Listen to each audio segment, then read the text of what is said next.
हम लोग गलातियों की पुस्तक 3 अध्याय पद संख्या 13 में जाएंगे। Galatians chapter 3 verse 13। मसीह ने हमारे शाप को अपने ऊपर लेकर व्यवस्था के विधान के शाप से हमें मुक्त कर दिया। शास्त्र कहता है, हर कोई जो वृक्ष पर टांग दिया जाता है श्रापित है। मसीह ने हमें इसलिए मुक्त किया कि अब्राहम को दी गई आशीष यीशु मसीह के द्वारा गैर यहूदियों को भी मिल सके, ताकि विश्वास के द्वारा हम उस आत्मा को प्राप्त करें जिसका वचन दिया गया था। हालेलुया। ये एक ग्रेट एक्सचेंज है कि प्रभु ने मेरे पाप और श्राप अपने ऊपर ले लिए ताकि हम अब्राहम की आशीषों में भागीदार बन सके। आमीन। ये आशीषें गैर यहूदियों के लिए। अब यहां कोई यहूदी है तो हम सब यीशु मसीह के द्वारा अब्राहम की संतान है, अब्राहम के वो वारिस है जिन पर आशीष है, क्योंकि प्रभु अब्राहम के परिवार में आशीष है, राइट। तो यीशु मसीह के द्वारा हम परमेश्वर के परिवार के हिस्से बन गए, लेकिन विश्वास से अब्राहम की भी संतान है जो विश्वास की संतान है। आमीन। और उस ब्लेसिंग के लिए प्रभु यीशु को क्रूस पर मरना पड़ा। देखिए, आदमी सेवा करता है, आदमी प्रभु का नाम लेता है, आराधना करता है, लेकिन कई बार उसके दिल से वो चित्र उसकी आंखों से ओझल हो जाता है, वो मीनिंग, उसकी डेप्थ उसके माइंड से हट जाती है कि यीशु मसीह मेरे पाप के लिए मरे। वो धन्यवाद कि ये क्या अद्भुत ब्लेसिंग है कि मेरा प्रभु मेरे लिए जीवन दिया ताकि हम परमेश्वर के घर के सदस्य बन सके। आमीन। हमारे जीवन में प्रतिदिन इस बात का एहसास, इस बात के लिए धन्यवाद हमारे दिलों, हमारे मनों से उमड़ता रहे कि प्रभु यीशु मेरे लिए उस क्रूस पर मरे ताकि मुझे व्यवस्था के सभी श्रापों से छुटकारा दे सके। आमीन। हम जो परमेश्वर से कटे हुए थे, दूर थे, परमेश्वर की असीम कृपा है कि परमेश्वर ने अपना पुत्र दे दिया ताकि हमको बचा सके। हालेलुया। अब हमने जब ये सीरीज चालू की तो पहली चीज हमने क्या सीखी? चेतना। कि जब जो आशीषें अब हम पर बोली गई हैं, हमको मिली है, अगर उसको हम नहीं जानेंगे तो हम उसको लाइफ में एनफोर्स कैसे करेंगे? दूसरी, लोग इतने कर्स कॉन्शियस है, डेविल कॉन्शियस है, प्रॉब्लम कॉन्शियस है कि वो गॉड कॉन्शियस नहीं है। अपनी लाइफ में प्रभु से भर दीजिए जीवन को। हालेलुया। कि उसके वचन, उस पे मनन, उसके काम आपका जीने का तरीका बन जाए। वो ब्लेस्ड लाइफ जहां हम कॉन्शियस है मेरी विरासत क्या है। हालेलुया। एक राजघराने का बच्चा भी बिगड़ के सड़क में फालतू जीवन जी सकता है, लेकिन वो उसके सिस्टम में बिल्ड होना चाहिए, उसके रेजिंग में बिल्ड होना चाहिए, जैसे वो रेस्ट किया गया कि किस घर का बच्चा है वो परमेश्वर के घर का बच्चा है। अब हमें से कोई अगर कोई गलती करे, पाप करे, तो हम दूसरों को बता सकते हैं ना, परमेश्वर के बच्चों को शोभा नहीं देता। हम लोग उस घर के नहीं है, हम लोग के घर में ये नहीं चलता है। हालेलुया। हम लोग के घर का कल्चर नहीं, हम लोग के घर का कल्चर है पवित्रता। तो लाइफ कब आशीषों में चलने लगेगी? जब हम कॉन्शियस हो जाएंगे कि हम उसके घर के हैं, उसकी इच्छा है मेरे लिए, ये उसका वचन है मेरे लिए, ये उसकी चाहत है मेरे लिए, हम उसके बेटे और उसकी बेटी है। आमीन। वो चेतना कि हम कॉन्शियस हैं कि हम परमेश्वर के घराने के। आमीन। तो जीवन में 2 ही घराने। तो कल एक जगह मीटिंग थी तो मैं यही प्रीच कर रहा था, मैं 2 ही घर है, एक शैतान का और एक परमेश्वर का। शैतान के बच्चों से शादी कर लोगे तो ससुर बहुत तंग करेगा। यीशु ने हमको रिडीम कर लिया, मोल दे के छुड़ा लिया। आज प्रकाशित वाक्य में एक पंक्ति है कि उस जीसस का खाली ऑनर नहीं है, वर्शिप, रिचेस, ग्लोरी सब कुछ उसका। हालेलुया। मतलब उस लहू के कारण खाली ऑनर उनको नहीं मिला है, खाली वर्शिप नहीं मिल रही, सब रिचेस, सब ग्लोरी, वर्शिप, ऑनर सब उनका है। आमीन। और वो सब यीशु मसीह में हमारा है। आप आज वचन सुन रहे, आपको वो चाहिए जो परमेश्वर आपको देना चाहते हैं, जो लीगली आपका है। तो जब तक आप उस ब्लेसिंग को समझेंगे नहीं, आप उसमें चलेंगे कैसे? एक प्रभु के बच्चे के लिए झूठ बोलना, धोखा देके पैसे कमाना, पाप करना, ये उसकी ब्लेसिंग नहीं है, इससे वो ब्लेस नहीं है। वो उस ब्लेसिंग के लिए एक जीने का तरीका है, राज्य का तरीका है। हालेलुया।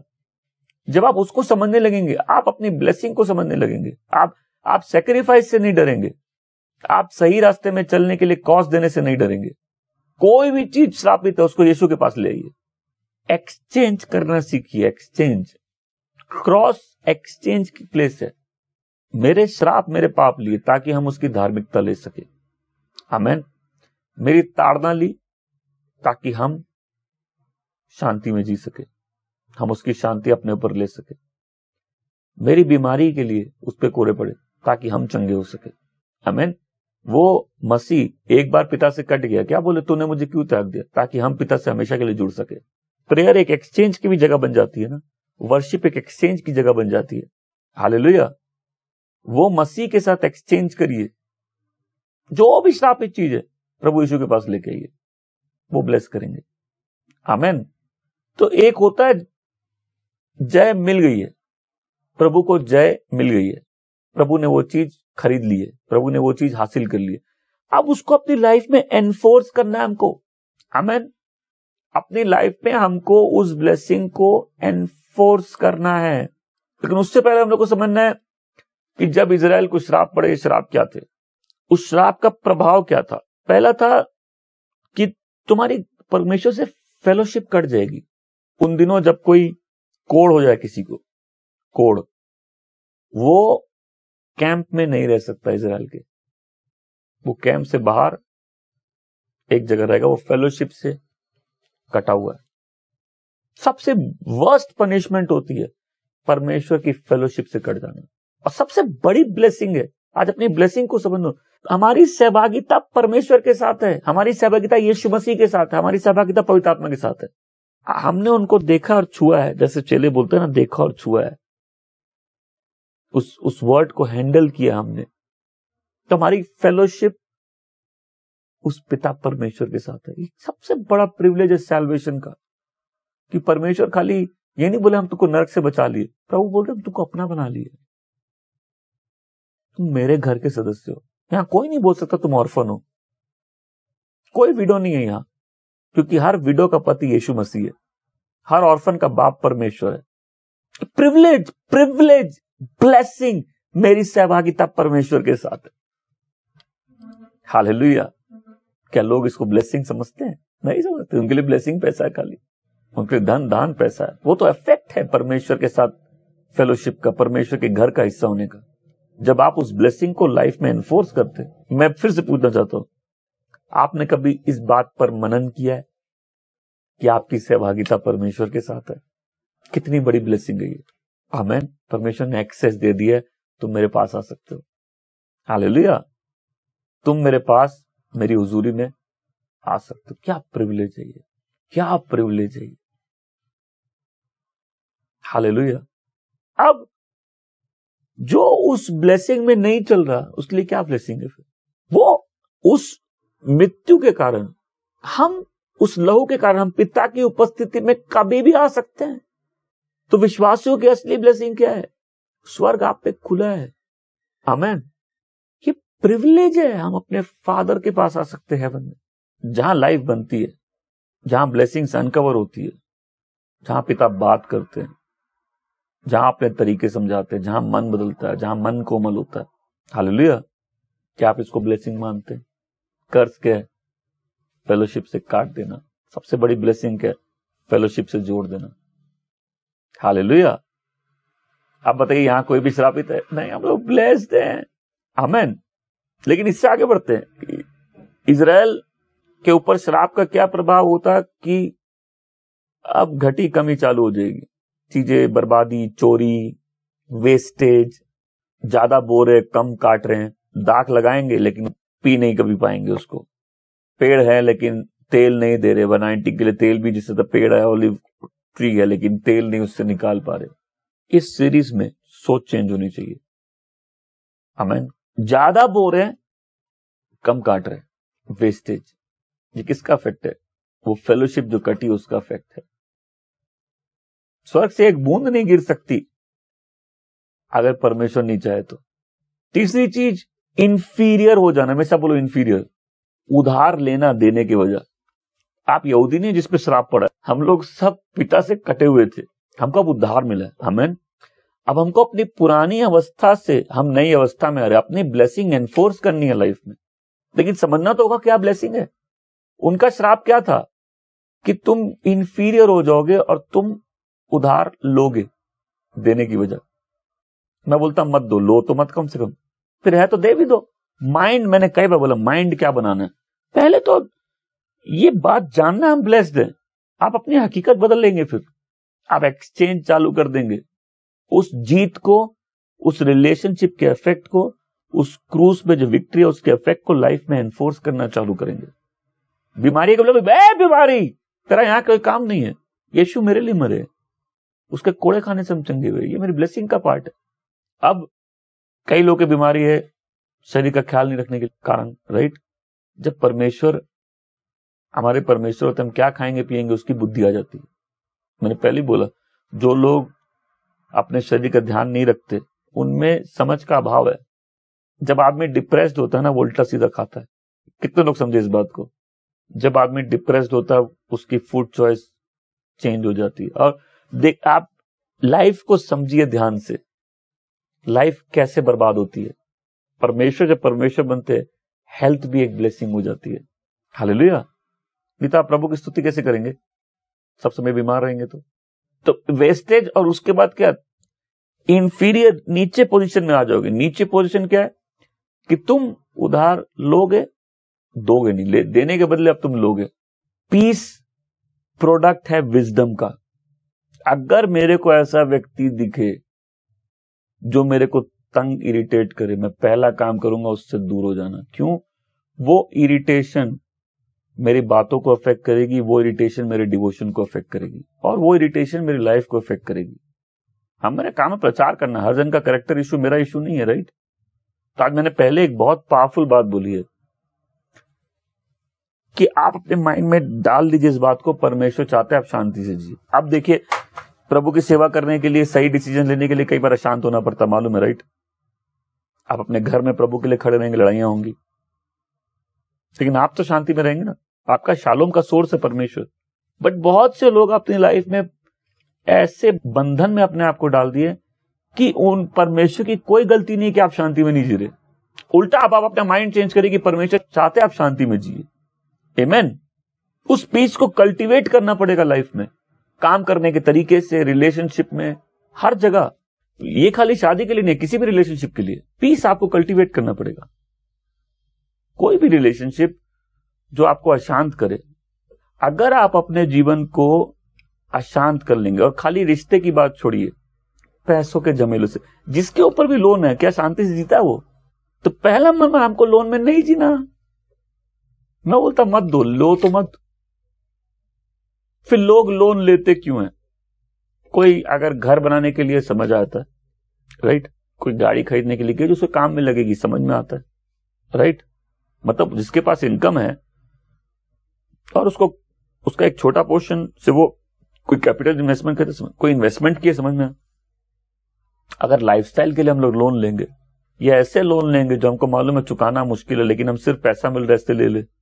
कितने लोग का मेरा स्टाइल अच्छा लगा, दो और मांगो मत। कितना दो? जितना आप दे सकते हो दे दो, बोले हमको चाहिए नहीं। हालेलुया। क्योंकि वो पाने की उम्मीद बहुत तंग करती है। कई लोग उसी का, कितने लोग चर्च छोड़ देते उस कारण से, बिटर हो जाते हैं ना। तो आज कोई है, तुम क्या कर सकते हो? रिलीज कर दो उस व्यक्ति को। क्या करना है? उस व्यक्ति को रिलीज कर दो। वो तुम्हारा कैदी नहीं, तुम उसके कैदी हो। वो बिटरनेस, वो दुख तुमको बांध के रखा है। फिर दूसरा काम क्या करना है? जिस व्यक्ति की टेंडेंसी ऐसी, उससे तो अपने आप को काटना पड़ेगा ना।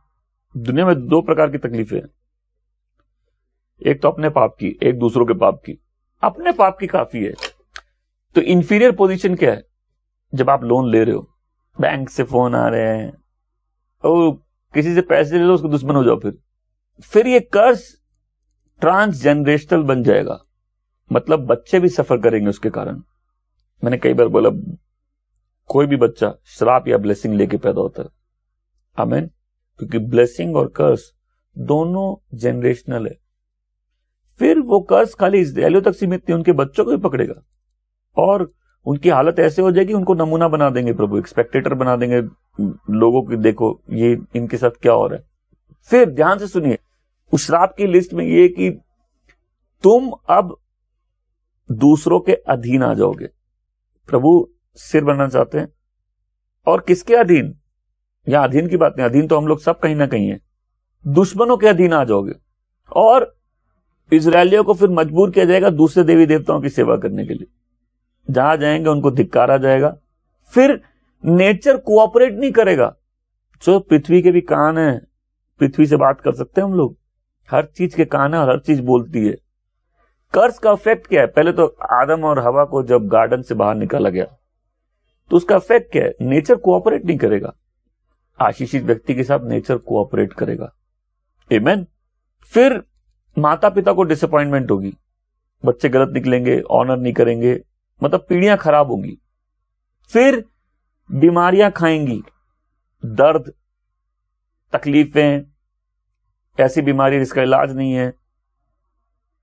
ये पनिशमेंट है, लोगों की बंधुआई। अपने दुश्मनों की सेवा करेंगे, भूख और प्यास से परेशान रहेंगे, और उनके दुश्मन भी महादुष्ट रहेंगे। सिर्फ life of bitterness and sorrow, कठोरता और दुख का जीवन। आपका वो पोषण नहीं है यीशु मसीह के नाम से, आमीन। फिर जीवन कटा है परमेश्वर की विरासत से, हालेलुया। वो आपका पोषण नहीं है।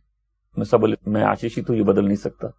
हमने फर्स्ट उसमें सुनी चेतना कि कैसे गॉड कॉन्शियस होना है। सेकंड उसमें था पीस को कल्टीवेट करना है, राइट।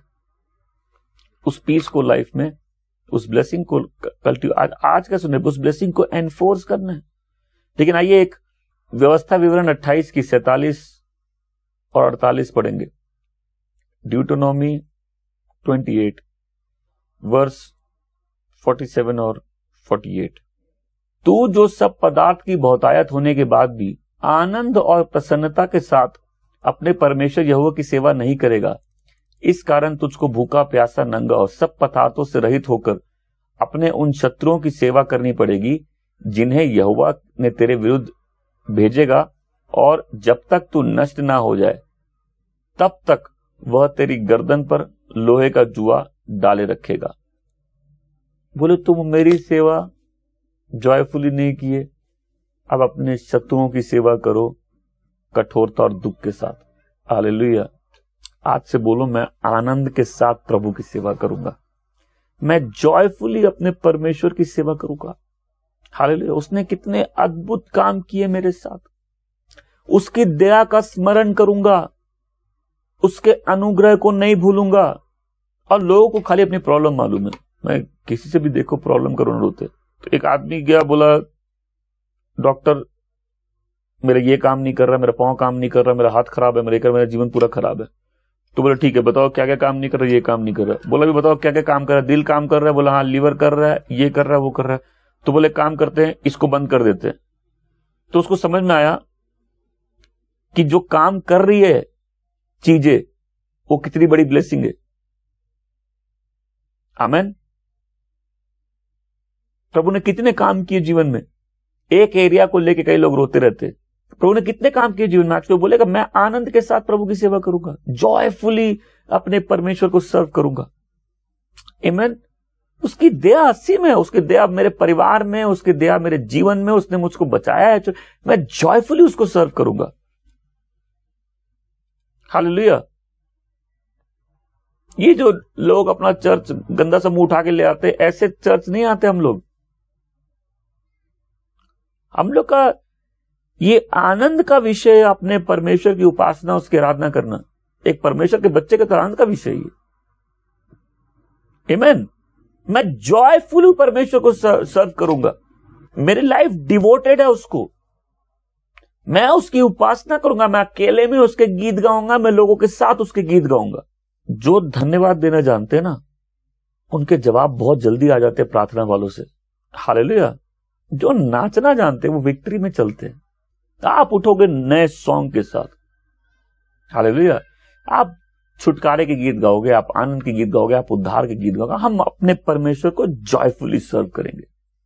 आमीन। हम आनंद के साथ अपनी ऑफरिंग लाएंगे। हम उसकी वफादारी में जिएंगे और हम उसकी आज्ञा का पालन करेंगे। आमीन। परमेश्वर की आज्ञाएं भार उसके लिए जो परमेश्वर को नहीं जानता है, जिसको उद्धार नहीं मिला। जो प्रभु के बच्चे उनके लिए तो आनंद का विषय। उनके तो दिल की चाहत है, हमको और जानना है प्रभु क्या चाहते हैं मेरे से, ताकि हम अपने परमेश्वर को खुश कर सके।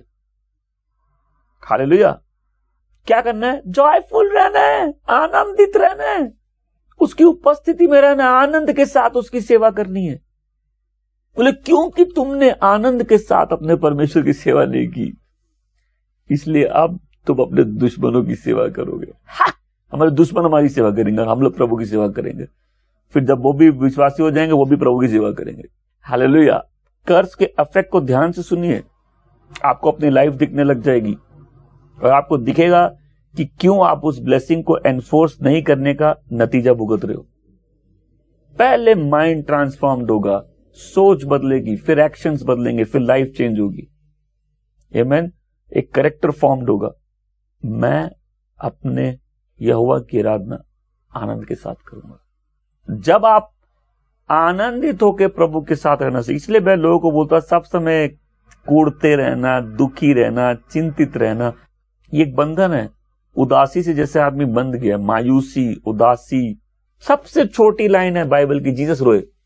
हम लोग की लाइफ की सबसे बड़ी लाइन है, हम रोए, हम रोए, हम रोए, कल हम रोए, आज रोए। अरे जीसस एक बार रोए, उसके बाद मरे को उठा दे। उनको मालूम भी था मरे को उठाना, फिर भी रोए। और अपने लिए भी नहीं, इनके लिए रोए, दूसरों के लिए रोए। कई लोगों के जीवन का सबसे बड़ी लाइन है, वो रोए, वो रोए। उनका स्यापा, उनका रोना, उनका दुख, उनकी उदासी, उनकी बेचैनी। मैं आनंद के साथ प्रभु की सेवा करूंगा। मैं अपने प्रभु को जॉयफुली सर्व करूंगा। हालेलुया। मैं घिरा रहूंगा डिलीवरेंस के सॉन्ग्स के साथ, उद्धार के सॉन्ग्स के साथ। हालेलुया। मैं जॉयफुल प्रेजेस दूंगा। अरे कोई अपना रूम बंद करके नाचो प्रभु की उपस्थिति में, बोलो मैं प्रभु की उपस्थिति में आनंदित रहूंगा। आमीन। उसने कितने अद्भुत काम किए। जॉयफुली सर्व करो। हम लोग की ऑफरिंग भी कोई काम की नहीं, अगर जॉयफुली नहीं है तो। आदमी जितना सैक्रिफिशियली दे दे, उसको सीक्रेटली, उसको चीयरफुली, ये स्पिरिचुअल प्रिंसिपल्स को हटा नहीं सकता है। मैं फिर से इस पंक्ति को पढ़ रहा हूं। तू जो सब पदार्थ की बहुतायत के होने पर भी आनंद और प्रसन्नता के साथ अपने परमेश्वर की सेवा नहीं की, इस कारण तुझको भूखा, प्यासा, नंगा और सब पदार्थों से रहित होकर अपने उन शत्रुओं की सेवा करनी पड़ेगी जिनको यहोवा तेरे विरुद्ध भेजेगा। पनिशमेंट देख रहे हो, कर्ज देख रहे हो। हालेलुया। बोलो मैं जॉयफुली प्रभु को सेवा करूंगा, मैं जॉयफुली आज्ञा पालन करूंगा। कई लोगों का जॉय क्या, आनंद क्या है? आनंद जिस दिन उद्धार मिलता है, एक ऐसा आनंद मिलता है जो समझाया नहीं जा सकता, शब्दों के बियॉन्ड है। लोग उस जॉय में क्यों नहीं बढ़ते? क्योंकि वो आज्ञा पालन नहीं करते। आमीन। जो प्रभु बोले उसको करो। हालेलुया। मैं जॉयफुली अपने गॉड को सर्व, अपने यहोवा को सर्व करूंगा, जॉयफुली सर्व करूंगा। जब लोग विश्वास नहीं करते ना, चिंता करते हैं कैसे होगा, कैसे चलेगा, कहां से आएगा, जो परमेश्वर पर भरोसा करेगा उसका मुंह काला नहीं होगा। तुम्हारे दिल से आनंद के गीत उमड़े और अपनी लाइफ को डेकोरेट करो, आनंद के गीत गाओ। इसलिए जो आत्मा से भरता हो क्या करो? भजन गाए, वो आत्मिक गीत गाए। आमीन। एक जॉयफुल एनवायरमेंट रहे। मेरे साथ बोले मैं जॉयफुली अपने परमेश्वर की सेवा करूंगा। आमीन। वो मेरे लाइफ में हर जगह रिफ्लेक्ट करे। आप प्रभु का कोई भी सेवा करो, उसको अच्छे दिल से करो, आनंद के साथ करो। बाइबल में लिखा do everything without grumbling and complaining. कोई भी काम बिना कुड़कुड़ाए और कंप्लेन किए करो। आमीन। मैं अपने देने में जॉयफुली दूंगा, मैं अपने आज्ञा पालन में जॉयफुली आज्ञा पालन करूंगा। आमीन। मेरी मेरी ड्यूटी है प्रभु की उपस्थिति में आनंदित रहो। और सुनो, ये आनंद और ये धन्यवाद ज्यादा जल्दी जवाब लेगा प्रार्थना करने वालों से। इसको टेस्ट करना है। उतनी लंबी प्रार्थना नहीं करनी पड़ेगी जब जॉयफुल प्रेजेस प्रभु की उपस्थिति में हम गाना जानते हैं। धन्यवाद देना एडिक्शन हो जाएगा, आज से एडिक्टेड हो जाएंगे। जेन्युइन थैंक्स, मन से थैंक्स गिविंग, बिना थैंक्स गिविंग के प्रेयर चालू ही नहीं सकती। हम लोग जब भी मिले प्रभु को धन्यवाद देने के लिए कितना कुछ है। पीछे घूम के देखो, कितने वफादार है वो, कितना अद्भुत परमेश्वर है वो। आमीन। दिल आभार से भरा रहना चाहिए कि प्रभु आपके जैसा कोई नहीं। आमीन। You are worthy of our praises. अब तो बहुत से लोग, हम लोग अपनी रोटी और मछली को लेकर प्रेयर कर रहे हैं। जीसस प्रभु धन्यवाद देते, खाओ, चलो लाजरुस के सिर पे हाथ रखे, उठ जा, मृत्यु का आत्मा हटा। थैंक यू जीसस, लाजरुस बाहर आओ। थैंक्स गिविंग एक लाइफस्टाइल है। हालेलुया। मूर्ख लोग होते हैं जो परमेश्वर को धन्यवाद नहीं देते, जिनके मन में आभार नहीं है परमेश्वर के लिए। ऐसे तो माँ बाप के लिए भी मूर्ख लोग होते हैं जो माँ बाप को बोलते तुमने किया क्या मेरे लिए। दैट मीन्स बच्चे के दिल में कोई भी आभार नहीं है, उसके माँ बाप उसके लिए क्या सेक्रीफाइस किए। और परमेश्वर तुम्हारी प्रार्थना से जल्दी तुम्हारे धन्यवाद को सुन लेंगे। आमीन। धन्यवाद के साथ उसके आंगन में प्रवेश करो, प्रेजेस के साथ उसके आंगन में प्रवेश करो। बता, अब्राहम पैसा ढूंढ रहा था, घर से बाहर निकला था तो पैसा अब्राहम को ढूंढ रहा था। हालेलुया। मेरी दुआ है यहां जितने लोग हैं, एक एक जन की लाइफ में ऐसे टर्न अराउंड है, पैसा तुमको ढूंढे। मैं फिर कितने लोग जानते हैं ऐसा होता है, मतलब ऐसे देखा अकाउंट में कुछ नहीं है, 5 मिनट बाद देखा अकाउंट में आ गया पैसा। अब्राहम घर से पैसा ढूंढने निकला था, परमेश्वर को अच्छे पैसा नहीं ढूंढ रहे, पैसा उनको ढूंढ रहे। इस बात को समझना, ध्यान से सुनना। अगर परमेश्वर तुमको देख के ऐसे मुस्कुराए, कैसे ऐसे, इसका मतलब है उनको बहुत आनंद आएगा तुमको ब्लेस करने के लिए। यह मेरा प्रिय पुत्र है, इससे मैं प्रसन्न हूं। एक बार प्रभु तुमसे प्रसन्न है, स्वर्ग तुम्हारे ऊपर खुला रहेगा, एंजल्स तुम्हारे लिए रिलीज होंगे, जो तुमको चाहिए अपना भाग्य पूरा करने के लिए सब रिलीज होंगे। प्रोटेक्शन तुम्हारी है, फेवर तुम्हारा है। आमीन। और मेरी क्या दुआ है, तुमको किसी को नहीं बोलना पड़ेगा तुम परमेश्वर के बच्चे हो। परमेश्वर दूसरों को सपने में आके बताएंगे वो मेरा बच्चा है। आया बहुत लोग क्लासेस में आए, पूछे प्रभु हम लोग ये स्कूल ऑफ फेथ ज्वाइन करेगी नहीं, उनको प्रभु बोले ये मेरा दास है, इससे सीखो, ये मेरा बेटा है, इससे सीखो। हालेलुया। हम बोले क्या अच्छा है, हम बोले वो मेरा बाप है, वो बोले वो मेरा बेटा है। जीसस तो बोल ही देते ना मेरा बाप है, लेकिन स्वर्ग से भी आवाज आ गई ये मेरा पुत्र है, इससे मैं बहुत प्रसन्न हूं। आमीन। जिससे परमेश्वर खुश है, गॉड का डिलाइट होता है ऐसे व्यक्ति को ब्लेस करना। आमीन। क्या हम आशीषित हैं।